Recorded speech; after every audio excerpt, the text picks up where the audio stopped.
Voilà, amis téléspectateurs, vous qui nous suivez depuis de partout, nous vous saluons et surtout ravis de vous retrouver encore sur les antennes de la radio-télévision Coachmi Madimba, ici depuis Kinkosi-Luidi. Nous sommes à Kinkosi-Luidi, donc à plus de 145 km de la cité d'Inkissi, dans les territoires de Luidi. Nous sommes ici à la chefferie de Luidi, donc à Kinkosi-Luidi, qui reste une grande agglomération et le chef-lieu de ces secteurs, où le secteur est appelé le secteur de Luidi. Nous sommes à 145 km de la cité d'Inkissi.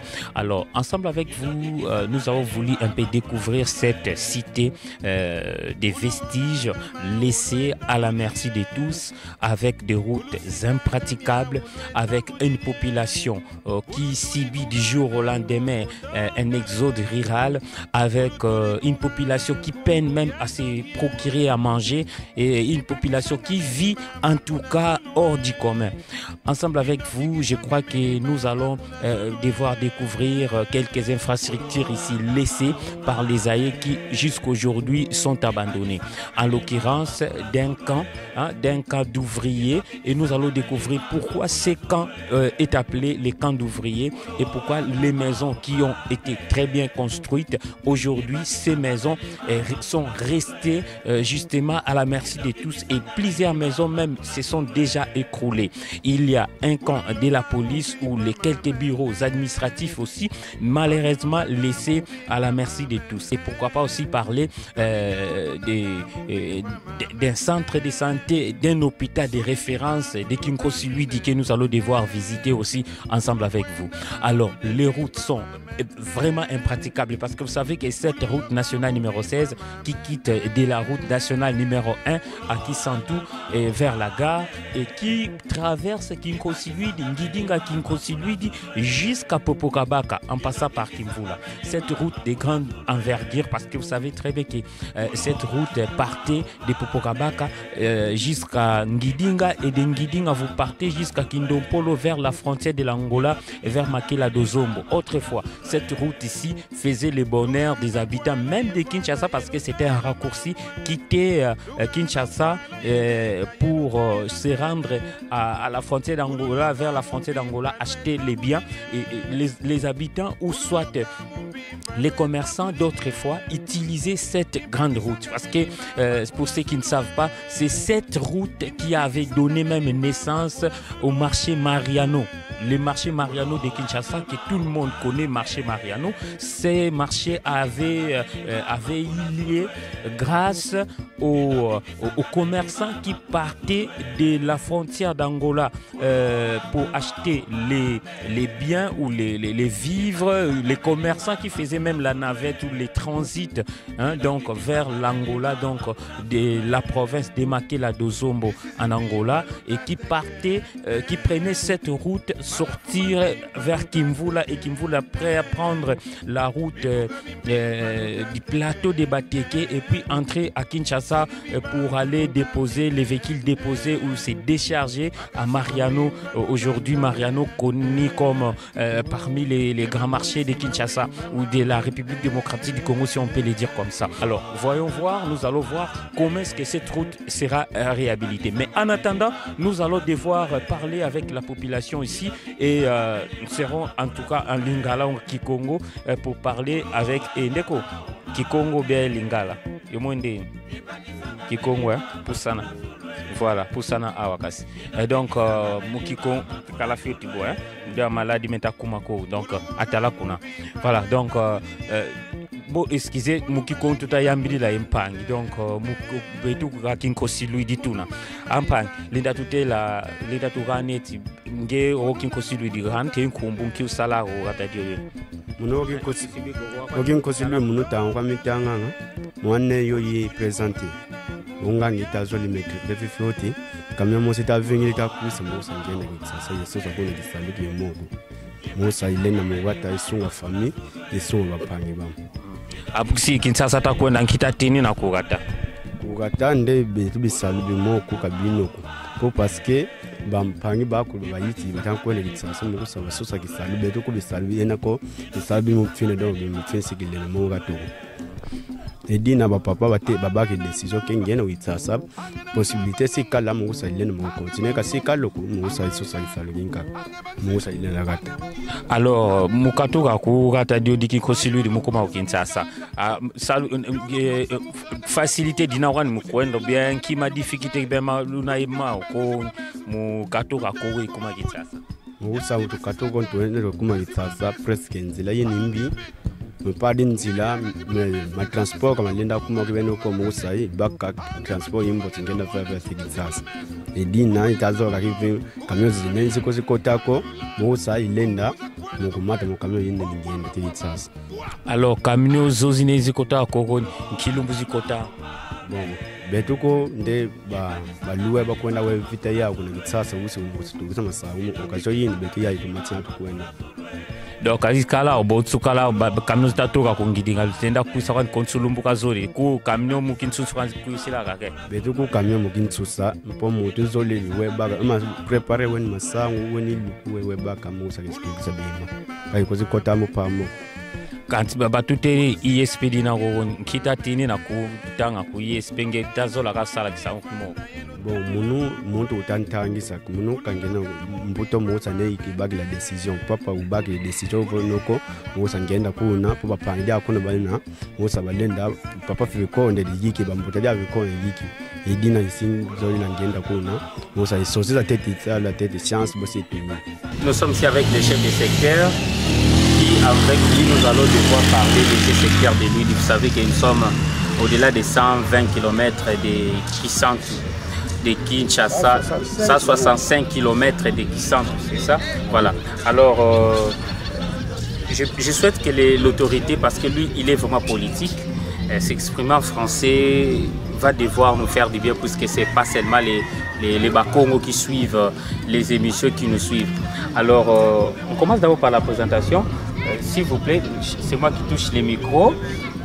Je touche les micros, juste vous regardez simplement là-bas et approchez-vous un peu. Voilà.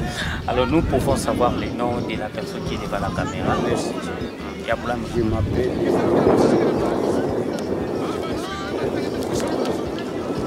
Parlez-nous un peu de votre secteur en gros.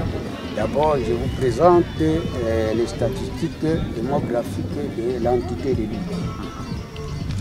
Préambule. Le secteur de la Ludi a été créé par l'arrêté numéro 0657 bar 335 bar Aïmon du 3 décembre 1943 par monsieur le gouverneur de province, monsieur le gouverneur de l'Europe pour les villes. L'entité de Ludi est limitée à l'est par le secteur de Benga et Lulumeni dans le territoire de Kumbula. Okay. À l'ouest, par le secteur de Mfirimalele et Wung. Au nord, par le secteur de Mfumatibam. Au sud, par la République populaire d'Angkor. Superficie. Sa superficie est de 1390 km². Et population, elle s'élève à 54 785. Et administration. Le secteur de la Louis est dirigé par M. Mbanzu Léon, matricule 451 657. Là maintenant, vous nous faites la lecture de tous vos documents. Mais parlez-nous un peu en gros. Comment est-ce que vous fonctionnez ici pour vous déplacer? Quels sont les moyens que vous utilisez? Voilà, votre vie quotidienne. Nous avons une grande difficulté pour le déplacement. D'ici à Kinkosilwiri, pour atteindre donc le territoire de Madimba, vraiment nous faisons 165 km. 165 km. Ok. Alors nous avons une grande difficulté. Nous demandons aux autorités, alors, en commençant par le président de la République. Vraiment.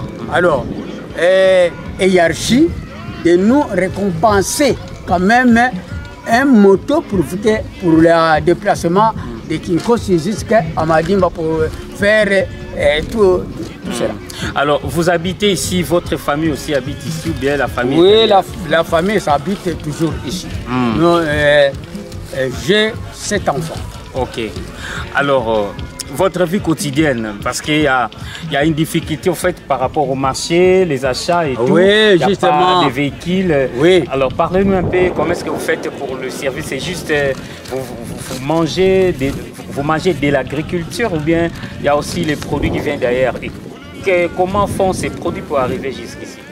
Merci. Alors, d'abord, nous avons une difficulté de la route numéro 16. Voilà, Bandeko Balandi, donc, tuna, et tata ska qui sont soit quoi, yani mosi, donc, muki kwa roui la tata, hein? Et voilà. Donc, tu l'as en Kumbu. Kumbu, zinaria basunga masiu edua. Mbutukiri anagata disanga kibini. Ngana jibutukila. Bo, kesali sala ku yespe qui consiluidi. Koko sala. Alors, tu l'as za fioti qui nkulube historique di gata dio di Luigi. Bodi lenda tu yamdara ne mulu kofi kwani. Utogana fioti lusantu. Gata dio dita fois fioti. Bodi kala kionge ukala fioti ukala jeune. Utogana ti lusantu lundu elu kwani. Gata didi qui consiluidi. Gata di ntama kibeni. Des Salamanto car hôpital qui constitue va en 1952. Basala hôpital. Betu mulanta ngino ba chaîne et malgré bongangi gata du dévoluer et communauté nene de kala gata de fioti mais bongangi wonge alors bantu bata wongi sa gata ibisalo bibata ko sala o bibita wongi sa gata di kinkosi Luigi. Bunza ayiri mulu sansolom mukilegi kyam bombone ki kosiluiri mukikarela. Alors nzozi kalago zibidi zinago kanti nzozi ta bwakaka. Alors nzozi na banki donc bana bakala nzozo ndambu bontu tamona bontu compagnie di kalago nzozanka zitabwa. Alors buleti di solo bana bakala nzozo zinazinka hata kuna zibwidi kwa nizakulu zina nzodo ke depuis flamand mutanga tungisa zao. Alors ba mama betu baba kiskwena tamatadi tu briki lundu mukutunga zinzozo zintama kasiguno. Alors sans la route, comment on peut voir donc des marchés? Alors vraiment nous sommes en grande difficulté à lui. Dans l'ensemble des 3 gouvernements, nous n'avons rien, ni marché, ni quoi. Alors, nous sommes donc vraiment en difficulté.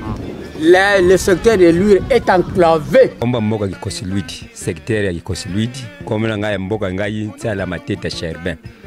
Siko ana kikosiluidi yo sala ani no se retrouva wande na botemande awa.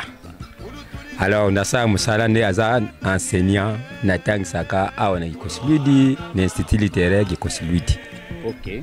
Donc, osa prof ndeto benga kabino, voilà. Alors, nini tokoki ko comprendre na école makamno c'est bien zo le kakitoko. Makamno c'est kitoko ezanango dans le sens que nyos en jeunesse ça va. Le quoi déjà dans deux ongité, deux zélande, retour tokoyeba tokoza sundenge nini, mais ouais lekinde nango kitoko.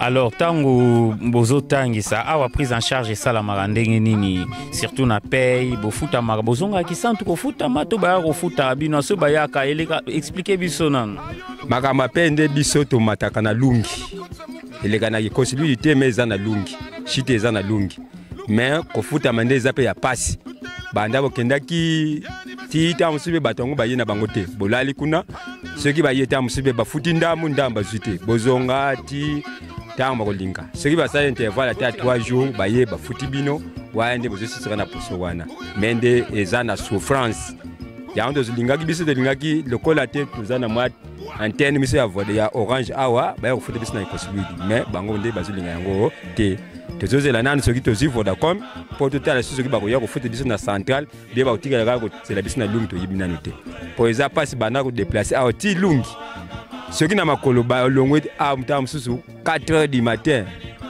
longwe awa ti ke koma kuna ba 8h ben 9h tamzo zi moto soki moto yeba ke dépense na yo eza ya 15 000 francs be ya 30 000 francs si kombongo ngo eza combien ozozo à 240 olongoli ambongo na ba séjour nyonso kolia tokotika nako na combien ba nyungu pe pas. Alors un mot aux autorités puisque lors de la présentation de son programme quinquennal Madame Son Excellence le Premier ministre de la RDC, Son Excellence Judith Suminwa Tuluka avait parlé de la route du bétonnage, soit de la réparation de la route nationale numéro 16 de Poko-Kabaka à Kisantu. Alors qu'est-ce que vous leur dites puisque ce n'est pas la première promesse qui s'est faite aujourd'hui, plusieurs sont passés par là et ont aussi fait de telles promesses. Nous sommes vraiment en difficulté. Et vous nous attendez avec impatience. Nous remercions d'abord Madame ministre de nous faire donc d'abord pour la route de numéro 16. Numéro 16. De nous récompenser les difficultés de notre contrée. Parce que zifuana kizina kubetu. Parce que zifuana kibeni mulambo kudia tout ça. Et puis ndila zimbi ba commerçant balendikala mais bakebao katuviri ba commerçant ba bambiko. Mais nzila zitabeba futimona bien bitabola confinda tout ça.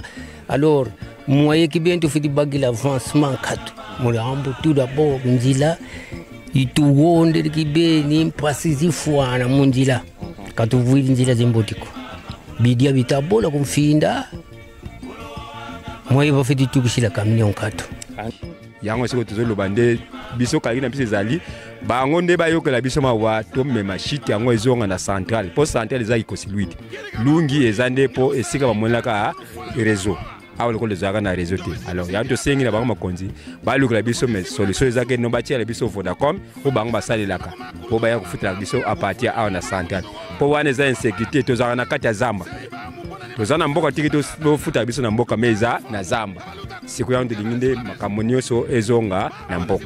Oui. Alors tangu bozo tangisa effectif bana pe bazali ba utaka mingi bamboka nini baza ba interne ou bien ba externe ou bien expliquer telle ça biso nanu réalité bana tiki réalité bana tiki nde biso tozana bana utaka na bamboka na biso kaka ya pene pene baza tiki nomba witi ki santu soki wapi wapi memba zaka na pene pene na bamboka na biso na environ ya bamboka na biso o eza awa de bangwando tangisaka tozana ma c'est interne te be nini te me baza ba c'est interne donc ba uta na banda kuna bango baza ko tanga donc classe to banango à partir à 7h30 bisno zona école toza déjà na classe pour ceux qui ba commis à partir à 7h20 baza en ligne ba pesi communiquer titi ba 7h30 ba baninde cours na kati ya classe mais c'est la beka. Alors, côté wana tolonge maman Chik ne bigo expliquer biso moi bien. Alors, plutôt boza en combien de sections? Ba section de zone belé pour de zone la pédagogie ezali, littéraire ezali, commercial et gestion ezali, toza sous na construction. Sikoyo na vie na bino quotidienne ndenge ni bomenaka vie na kinkosilui di kolia kolata kosomba biloko transport santé betlebso na moi filisolo na tamu. Oui, makambo etali to banana na santé pour ndenge ba lebi santé n'a pas de prix. Ce to banana na santé toza na moi passe eza na sens ni po biso eza mboka moko eza ke toza distance ya 60 km banda ki kosilui tingidinga 60 km banda qui constitue di tiki mvula. Tozu 120 banda qui constitue di ti pesi. Mais na centrale wana ezosenga na 60 km photozwa hôpital ou bien zone de santé.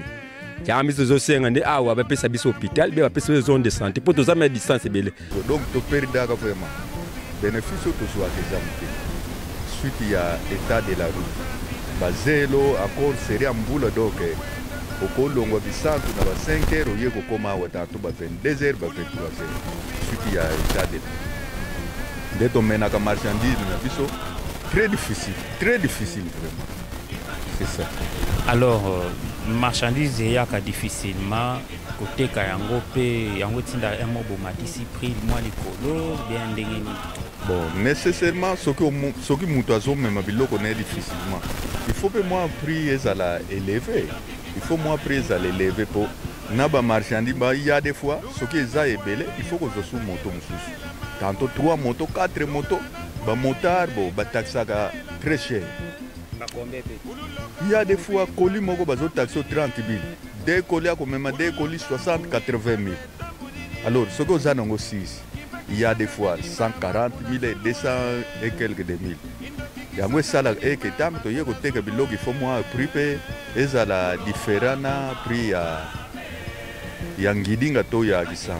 Makameza itozana moyen de transport et ça que non tam so ambulance za wana be moto ya réserve za wana luka so ba le transfert que na ngidinga be na gimpul faut luka sur moyen de déplacer pour comme na bisika wana c'est que je sais ngande na distance ozali biso peto zwa o ya biso sengili poto zala à l'aise.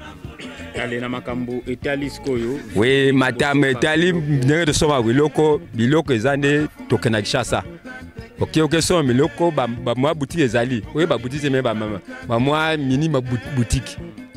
Mais dans le sens il promet bon marabiso ni ça transport à cause de quoi? À cause ya nzela.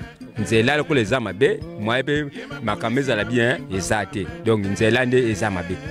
Ba mu konzile batala biso makametali nzela ya ndozo senga batu gana kibeni edidi moti batu tumisi nzila batu turi la prince makadam parce que olu batu di prince beto situ kala yi possibilité yimboti yena vone tu vendi teka bibita bola sans makadam vraiment pasikaka katulenda ko loro moti prince échographie di kala passe mon hôpital tout à souffrir bantu batakata ko distance tingidinga mukwenda échographie orge biso awa tuzana hôpital ya munene me tuzana 5 docteurs mais tu kondeli bya kulu bibi fiti kutusarisa tu kondeli bya katune byako alors bamfumba tu yala batu fila bibi kondeli ko betu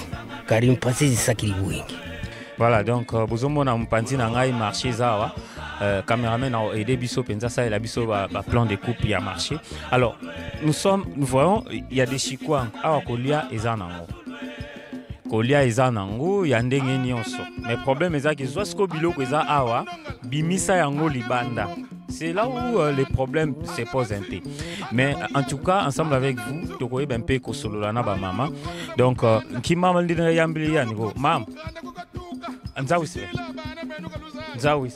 Donc je vous avais dit que je dois me fondre, je dois parler Kikongo, sinon ils ne vont pas répondre facilement. Donc je dois me fondre et puis parler avec eux. C'est comme si je vis déjà avec eux. Voilà. Ici c'est comme ça. Ah mam, nzawis santi. Nzatu yambia ko tenge. Gisarana, hein. Donc voilà. Ah mam, nzawis. Mam, nzawis na. Ankim pazin katu utago. Takuntsungula tangwa kwa mumuse. Nzawis. Mama. Ankumbu. Mama mafuta Mai Laurentine. Na Tuni Boy. Wapi antenne. Oya Vodacom bolobaki. Aussi. Wana ndena sisi. Voilà. Donc on a ébiqué batuni question wapi antenne à Vodacom balobaki na ebité ngai journaliste suna komi na promettre bato ba antenne na ebité. Donc question oyo ekembala moko na bato ba promettre ki antenne na ebité bako répondre mais na moni déjà antenne moko eza aya Orange. Orange nde connexion ezozala mabe fale zala mibale. Po wana penza o soke za mulai moye penza connexion beba kezate. Mais oya mukuse boy. Moko connexion bongi or mususu connexion eke. Sikonde tozo luka wana ya mulai fu ekoma aho. Po wana za penza partout mutu akobenga. Ozala na zambo ozala soki wapi soki obengi boko solola na mutu. Wana nde question ya mibale na tout. OK. Donc wana eza ba préoccupation mama na ebiki bantene ezo ya nango kala mingi te. Nako répondre en pe boete liboso à caméra mais je crois que batu bayebi déjà que bantene ko ya nango kala mingi te awa wana eza promesse peut-être ba eli ba député ya bo votaka awa pesaka nebiki banten ekoya kaka ndenge wane yaki mususu pe koyaka parce que sikoyo awa na wenze to moni wenze awa pusana no awa mama pusana mikata lamba kana voilà kadiambo tukanteti pembendi camera oven ataki mona kuna voilà amama go rata dibeno go wenti dio nkima difficulté kibe mena yeno ma difficulté mamena beto atala wenzi matoli khatu wenzi betu donc makaminyo khatu foti vazandu me makaminyo khatu wenzi matoli khatu feni lutusile matoli lutuyidikila musani betu ba mama tokala kibeni bien tusanza nkango ibana betu tokodisa bana class dina tete.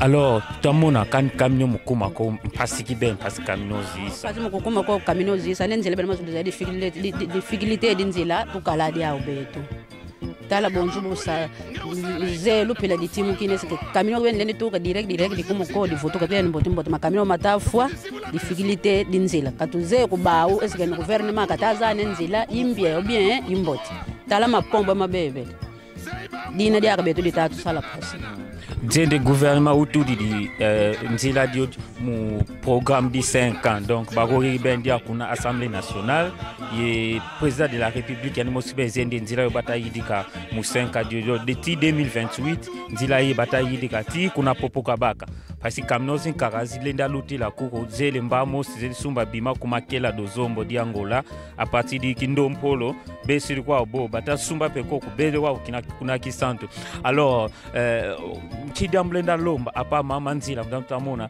bima moins cher bina koko est-ce que santé luna e fuluki mboto la lubaki la santé bantu ba nitu ningane bantu babeli merci santé kibene butuna dia umeki mekitu sala pasi santé betu dia tutabaka traitement dia tukito meki mekitu sala pasi muni lomba ka l'échographie mais ti jusque là ka dikuisa kutuenda kungidenga batu batakwe fomu nzila buba kuhana transfer kunda wendo kungidenga bukuma munzila pasi sakidi muntu fuile ka kumina kungidenga eske dina normale tuzolede betu msane kuna kibeni kuna centre de santé batu tomisena kwa bia ku radio échographie di kota msane santé betu di kalanga di bien. Merci mama. Bana classe mboti kwani koko bana classe difficulté minerval ya metatu sala pasi sala tu sala maya me betu kurandima dimbi kutufate tekila khatu mama vuidi saki dilu kata teka dotala mabasen kuna budina bon mama sibanga na 3000 4000 sika lendo kufuta minerval memwana bata lomba 40000 50000 ba marché ki ben ma bien khatu betu dia ka difficulté dina ditona diao. Merci mama. Nzakudikila. Bon voilà donc maakate nganti pona bandeko bayebi ki kongo ndinga zabonga suki motema donc kanda donc voilà alors Nadia tulenda baka merci mama kosi betu kosi makolo mambi tukahana ndujanda kuli kutuka makolo mambi tukala itsatu tuva ba député tuvota ba board kumbomos bifolo bebenka ko wenu ma secteur mamanka katuki si des députés développement dina betu kinfo fédéral développement kadina ukaka kenga tu di famille ketidiki oba ko voter ukatola pasizinkango antenne hôpital secteur quand lenda zende député kayanu sala obisalu zeye betu secteur 10 fois bodeni na 10 fois keti yani zinzo batutungila mu pharmacie fois katuvwere bifulu bene ketu feti yambilanga banzensa bonso baba pfumo kubesele bo ngetu tuleni bayambile ngebaleni dila est-ce que tu es ça bifulu balenda mukusa bajidika bifulu bibeneke bifweni tubayambila ne école mo bajidiki di hobi cause batutungu ide école tuko bayandikira dia karita suko bana bafweni balongela mu école man batalongela muzinzo zotuleka balenda batutomisi na bino bifulu bon nge kiusala betu nge mosi kiusala mu la police ngi mu la police wana contribution di la police mu mama kulmana nkibikala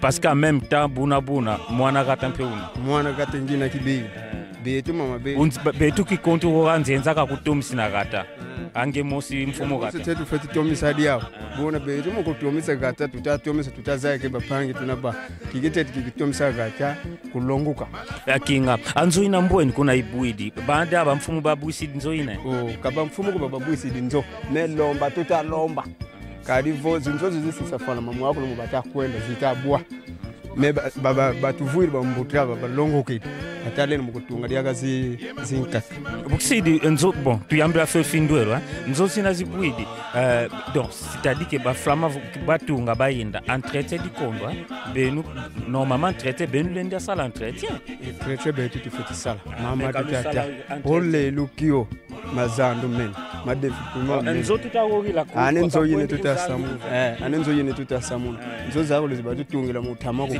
zitabwa manque d'entretien donc benu lenda sala entretien quand kalusalidi moko katusalidi moko katulende alors mana ka leta kuve enzo taleka leta da kesa kakakomba yanzo yileta oh mbe bantu bakala kuna ve wade batu nzo yileta bisali bileta mube obisali bileta bikonde gabaleni lombo kuba fumu babena kuntwala d'accord donc tout est en état data policier data commandant on a sergent on a bien commandant on a sergent donc attaché OK merci beaucoup tata attaché voilà tout est en état OK merci beaucoup donc voilà dans benu kalutu longa ki konka kyoto ka bandwe ki mukinsun sakonjo tuta longa ki abe bako voilà alors tu lenda za yankumbu yambula kwani bambokila suva mobali kitoko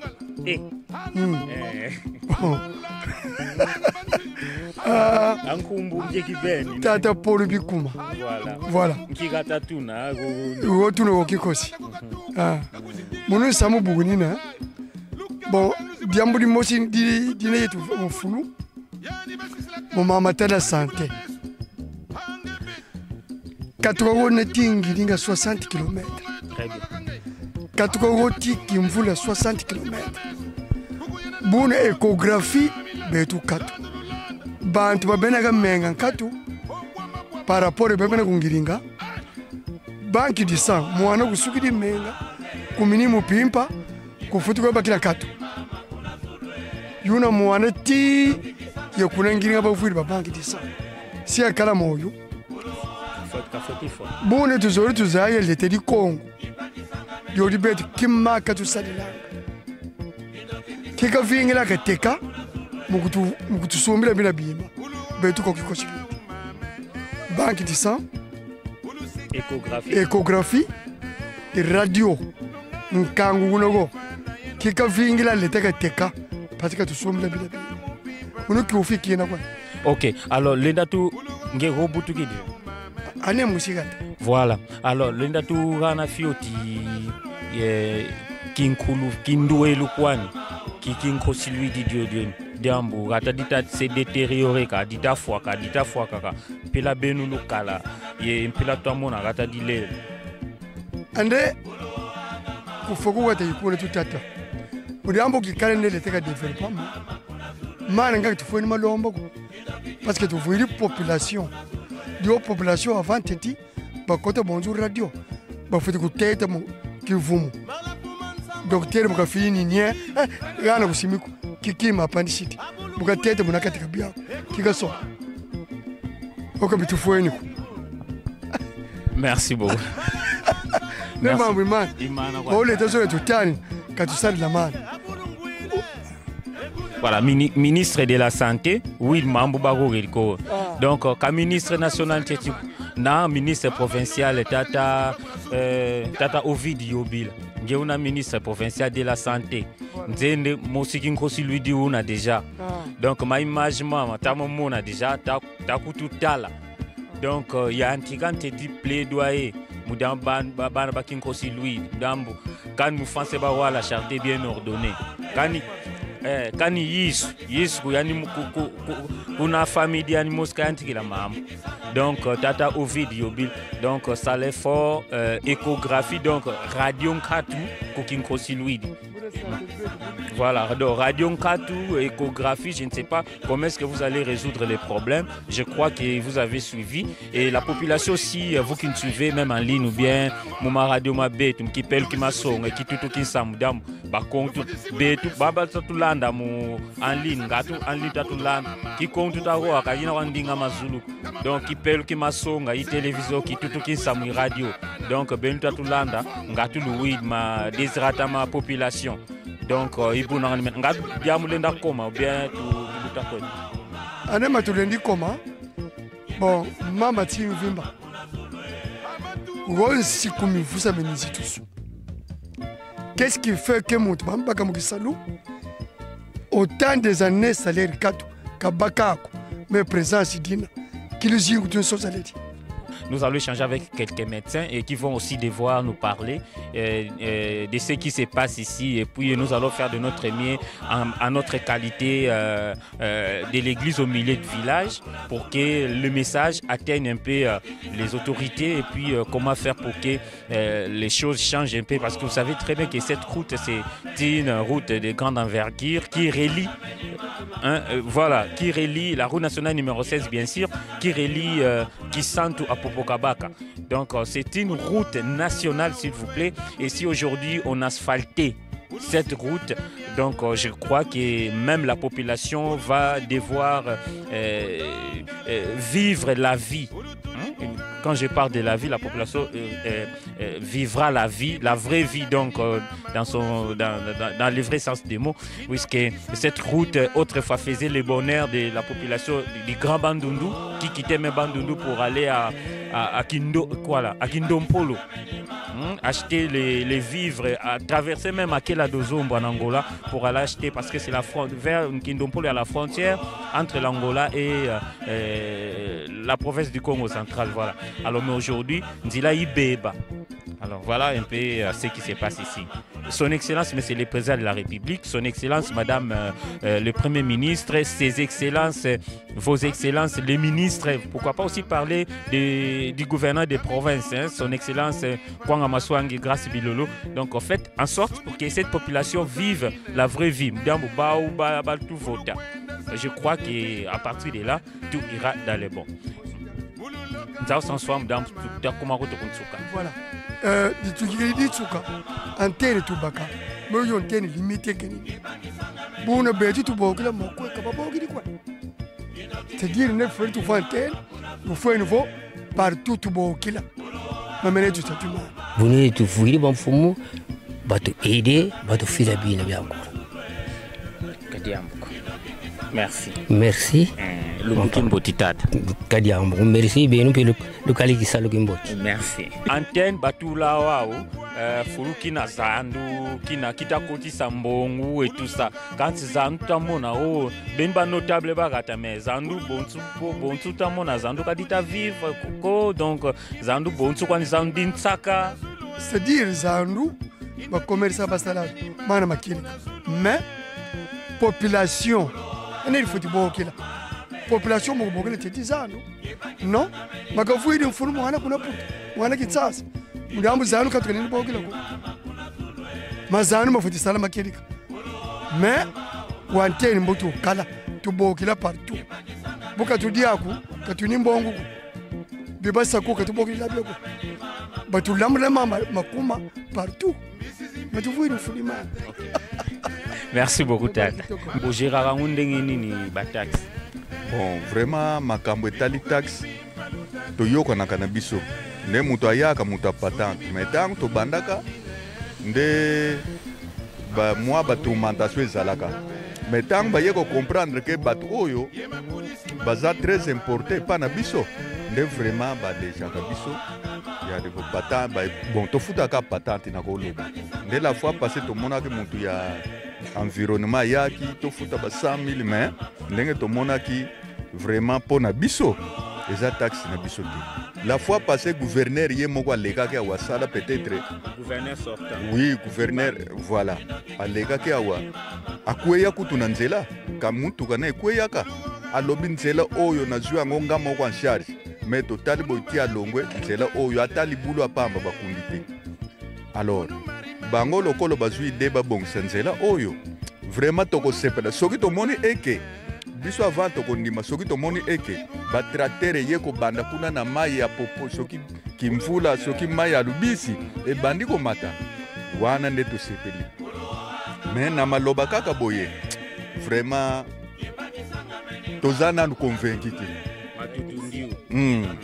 donc toza nanu convaincu te soki tomoni eke batracteur ebandi koleka mituka bon matériel ebandi koleka wana nde tosepeli me boye na maloba toza vraiment convaincu te nzoli wama mukikongo c'est plus mieux udia bakulu ma français ba oui déjà quand kikongo kilenda sala bakani babinunu bina kunanzo balanda mambu mautagoga mulukufi kitulendi zaya mumakulu mataluta ku Kinkosi Luidi. Tout d'abord la sécurité de la population mukikongo. Je le dis donc, la population est en Mongemba. Mais c'est terrible. Entité administrative. Mais c'est terrible, il dit élément policier au Moshi. Tandis que 1390 km² de superficie.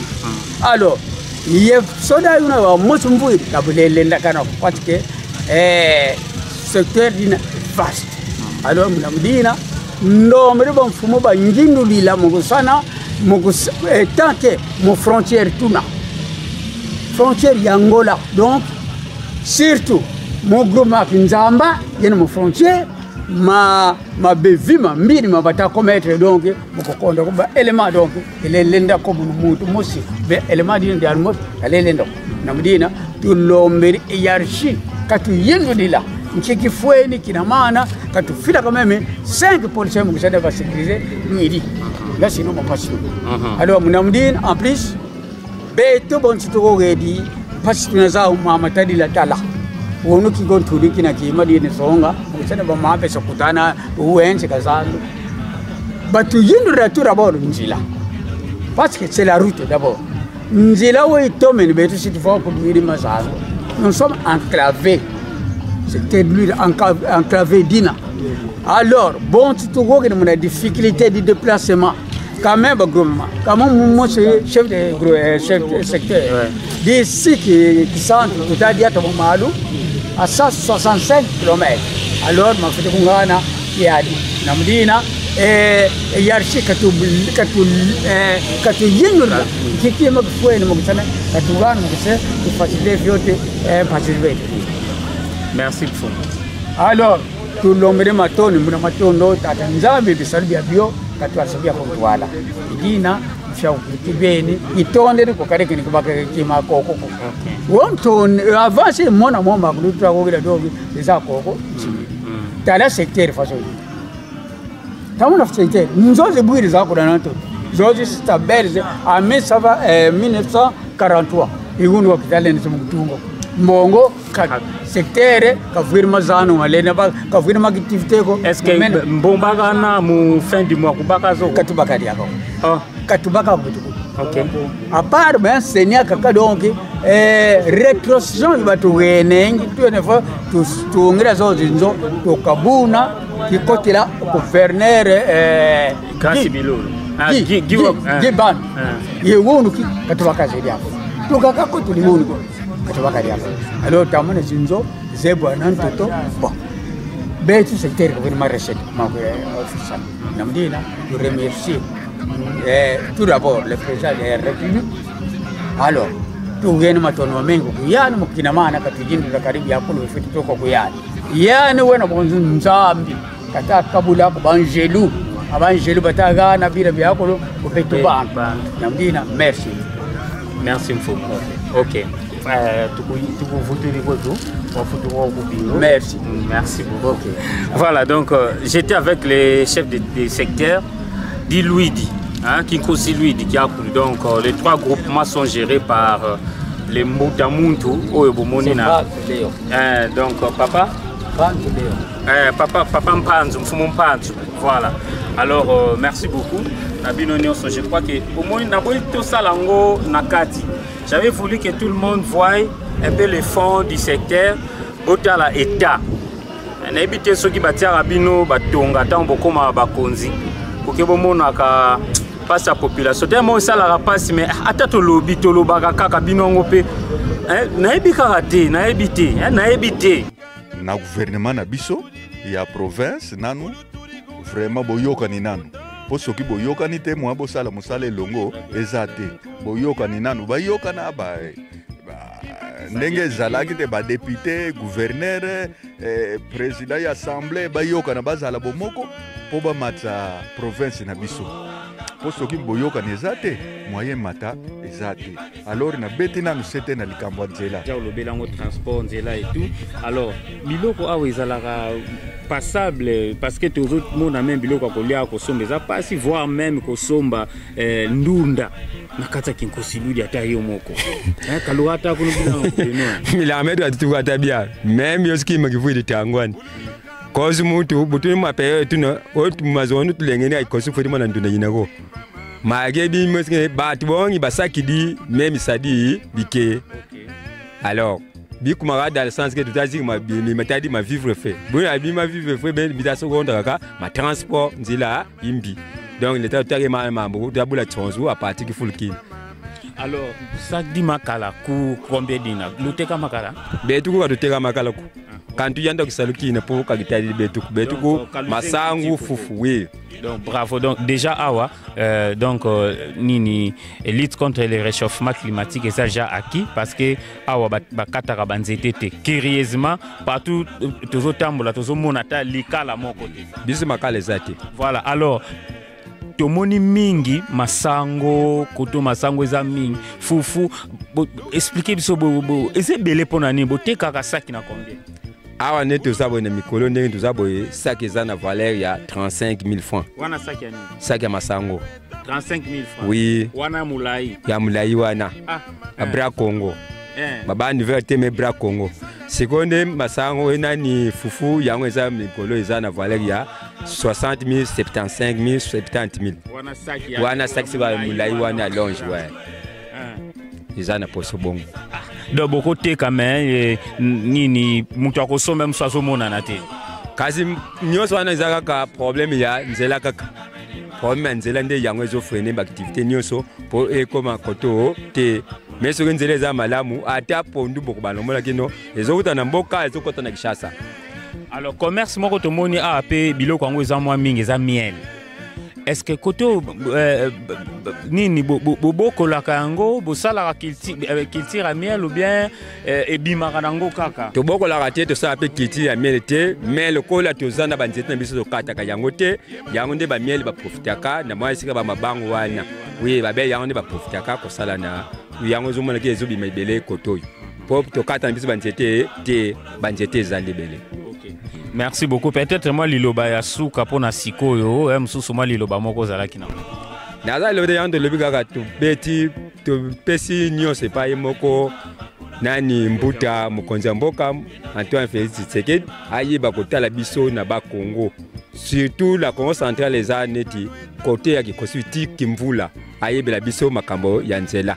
Ya ndozo senga na faveur ya honorable sobango bazo lobela biso bayeba pour ça la biso ndenge nini na problème ya réseau nde eza partout te ndenge tozabo oyo interne eza na kata ikosi bisika mususu ya 5 km 7 km ezozwa te donc wana sikoni yanto sengi nde bapesa biso esengileke no bisika nyonso bazwa réseau pour communication et comme partout.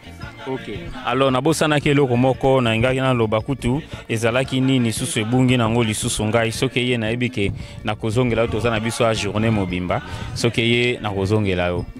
Merci beaucoup tata. Te eloko yango eye eloko ISP ba ebisinga bozana ISP awa mais ezosala ndenge nini? Oui, belé bazolongwa bazoketanga libanda pourtant bozana institut supérieur pédagogique. Tozana ISP a tozana institut supérieur. Tozana ISP na tozana susu na nani ISTEM. Alors, soki batu bazobima na mboka baketanga sika mususu gérance nde eza ya bien te. Eza gestion yango nde bazosalango bien te yango batazomona kino semena bimananga awa pona ke futanga kuna. Paul eloko esengaka ndenge yango balobaki nde esengaka ba déterminer prix bokofuta autant na temps wana fo académique temps basengi na monta wana bayebi ke mutu nyonso soki tofuti mbongo wana toza sur na problème mosusu te. En plus de ça tozi susu problème ba syllabis koto loko les entités ya sika bazo futi sabiso ba syllabis mais bisika musu na yebi makamala ba syllabis etika susu te yango ne tozo tala kaka ye moko l'état azo engagement pour asala biso na pour na problème ya telle institution wana mibale auto lobby. Merci beaucoup papa. Merci. Merci donc tozaki na grand prof. Grand prof, il y a Kinko Siawa. Beaucoup de respect par les professionnels de la crème de Tobenga Bango. Parce que biso za enseignant assis bango baza enseignant debout. Pour comprendre balobi, là tu découvrir les sous. Balobi bien que ISP zali mais awa ba futi saka ba vraiment même ya ba syllabis. Balobi li kamba paye ya ba enseignant. Bobi bien que to lobela ngo moi mingi li kamba paye ya ba enseignant.